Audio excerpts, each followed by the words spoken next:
সরকারি কেউ প্রথম এই বৈঠক করছে তা তো না। হাজার হাজার বৈঠক হয়েছে দেশের বাইরে, এনসিপিও বেশি ফেভার পায়। ইন্টারিম গভর্নমেন্টটা বাই ডেফিনিশন একটা ট্রানজিশনাল গভর্নমেন্ট। এই বৈঠকটা বাংলাদেশের জন্য প্রয়োজন ছিল।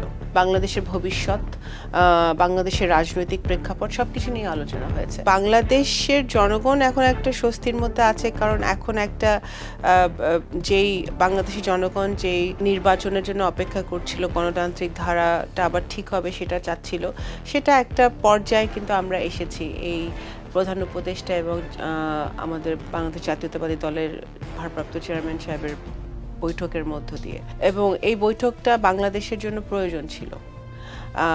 সেটার সুতরাং আপনি দেখবেন প্রধান উপদেষ্টা এই দায়িত্ব নেওয়ার পরে, কারণ উনি প্রথম কথা উনি দায়িত্ব নিয়েছেন বাংলাদেশের একটি ক্রান্তিকালে, একটা ইমার্জেন্সি পিরিয়ডে।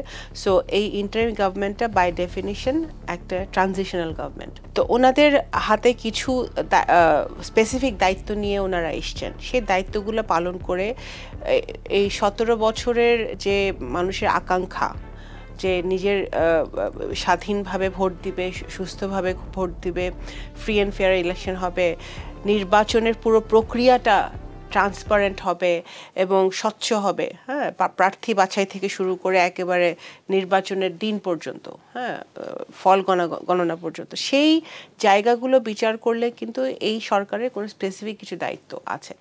সেই দায়িত্বগুলো ওনারা পালন করার চেষ্টা করছে। ওনারা কমিশন গঠন করেছেন, সে নির্বাচন কমিশন, সংবিধান কমিশন, পুলিশ কমিশন, জুডিশিয়ারি, মোটা দাগে ওনারা কিছু কমিশন গঠন করেছেন যেগুলো এই কাজগুলো করছে। এই বৈঠকে আপনারা জানেন একটা 1-to-1 বৈঠক হয়েছে, তো অবশ্যই সবকিছু নিয়েই আমরা ভাবছি যে আলোচনা হয়েছে। নতুন সেনোরা, গাইনোকোলজিক্যাল সোসাইটি দ্বারা স্বীকৃত নিরাপদ সুগন্ধিমুক্ত স্যানিটারি ন্যাপকিন সেনোরা। সেখানে বাংলাদেশের বর্তমান, বাংলাদেশের ভবিষ্যৎ, বাংলাদেশের রাজনৈতিক প্রেক্ষাপট সবকিছু নিয়ে আলোচনা হয়েছে।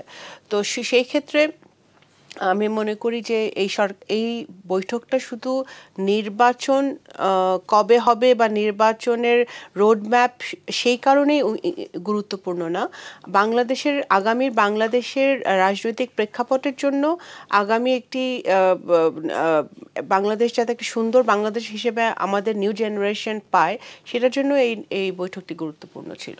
শিক্ষার্থীদের যে দল এনসিপি, তাদের দু একজন নেতা গণমাধ্যমকে সরাসরি বলেছে যে আমাদের দেশে যে বৈঠক হলো না, সেই বৈঠক দেশের মানুষের জন্য কতটুকু আসলে উপকার বয়ে নিয়ে আসবে। সরকারি কেউ প্রথম এই বৈঠক করছে তা তো না।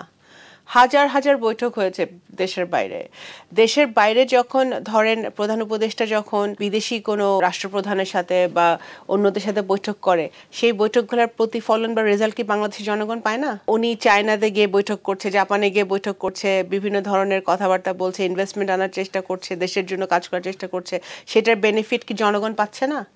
জনগণ সেটা জানতে পারছে না। তো এই মুহূর্তে যেহেতু শেখ হাসিনার প্রতিহিংসার কারণেই বর্তমানে জনাব তারেক রহমানের বিদেশে অবস্থান করতে হচ্ছে, এবং এই অবস্থায় যেহেতু উনি বিদেশে আছেন এবং উনি দেশনেত্রী বেগম খালেদা জিয়ার অসুস্থতার কারণে এবং ওনার জেলে যাওয়ার কারণে পুরো দায়িত্বটাই উনি দলের দায়িত্বে উনি আছেন। এবং শুধু এখানে আমি খুবই একটা স্পেসিফিক একটা ইম্পর্ট্যান্ট কথা বলতে চাই, সেটা হচ্ছে যে এই মিটিংয়ে জনাব তারেক রহমান শুধু বিএনপিকে রিপ্রেজেন্ট করেননি, উনি পুরো জাতিকে একটি রাষ্ট্র নায়কোচিত্ত মনোভাব নিয়ে উনি ওই মিটিংয়ে গেছেন এবং বাংলাদেশের জনগণকে রিপ্রেজেন্ট করেছেন। ঠিক যেমনটি শহীদ রাষ্ট্রপতি একজন স্টেটসম্যান ছিলেন, একজন ভিশনারি ছিলেন, উনি যা করতেন দেশের জনগণের স্বার্থে, দেশের জনগণের ভবিষ্যতের কথা চিন্তা করেছেন, এবং ওনার সন্তান হিসেবে ঠিক উনি ওই মনোভাব নিয়েই কিন্তু ওই মিটিংটাতে গিয়েছেন, এবং মিটিংটা এই কারণেই আমি মনে করি সফলতা অর্জন করেছে। এনসিপি যেটা বলছে, এনসিপির সাথে তো বহুবার বসেছে, এনসিপির সাথে তো আরও গভীর সম্পর্ক এই সরকারের। তো এনসিপির এই কমপ্লেন করাটা কিন্তু খুব একটা যুক্তিযুক্ত কিনা এটা ওদের ভেবে দেখার দরকার। ওদের সাথে আমাদের কথা হয়, অফিসিয়ালি হয়, আনঅফিসিয়ালি হয়। ওরা একটি নতুন দল করেছে, আমরা এটা স্বাগত জানিয়েছি, কারণ বাংলাদেশ জাতীয়তাবাদী দল বহুদলীয় গণতন্ত্রে বিশ্বাস করে। আরও নতুন দল হবে, নিউ জেনারেশন পলিটিক্সে আগ্রহ দেখাবে, এটা তো ভালো দিক বাংলাদেশের রাজনীতির জন্য।